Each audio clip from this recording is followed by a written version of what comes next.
அக்கா கேஸ்க்கா. டேய் சின்ன பையன் நீயாடா? கேஸ் மேன் வந்துக்கிறேன். பொறுப்பு வந்துடும். டேய் இது ஏன்டா மூடி எடுத்துன்னு வந்துக்கிற? ஐயோ வயல் வர முடியல. கேஸை பார்த்துல முள்ளு முக்கிய கணக்காரங்களா எனக்கு கூட 2000 ரூபாய் கொடுக்குறேன், 3000 ரூபாய் கொடுக்குறேன். சைட்ல கொண்டு கஸ்டமர் தான் நமக்கு முக்கியம். கஸ்டமர் ஏமாத்தி நம்ம என்ன பண்ண போறோம்? காசு சம்பாதிச்சுன்னா சொல்றேன். சரி 880 ரூபாய் கொடு.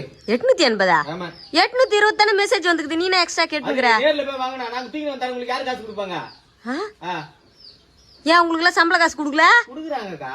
நாங்க தூக்கி வரல இப்படி தோள்பட்ட மேல இங்கெல்லாம் வலிக்குது, பெயின் ஆகுது, நாங்க மூவ் வாங்கி தடுவோம். ஏதாவது என்னக்கா குடுக்கா.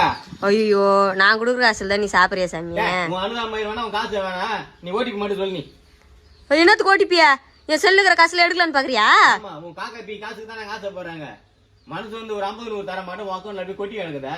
தூக்கி உன் காசை ஏப்பா எத்தனை வந்தது எத்தனை வந்துட்டா உள்ள சிலிண்டர் கூட புக் பண்ணி குத்துருப்பா. கேஸ் வெங்காயம் தக்காளி அரிஞ்சு வச்சிரு. நான் குழம்பு கூட்டிட்டு போறேன். ஒரு 1/2 மணி நேரம் கழிச்சு அரிக்கிறியா?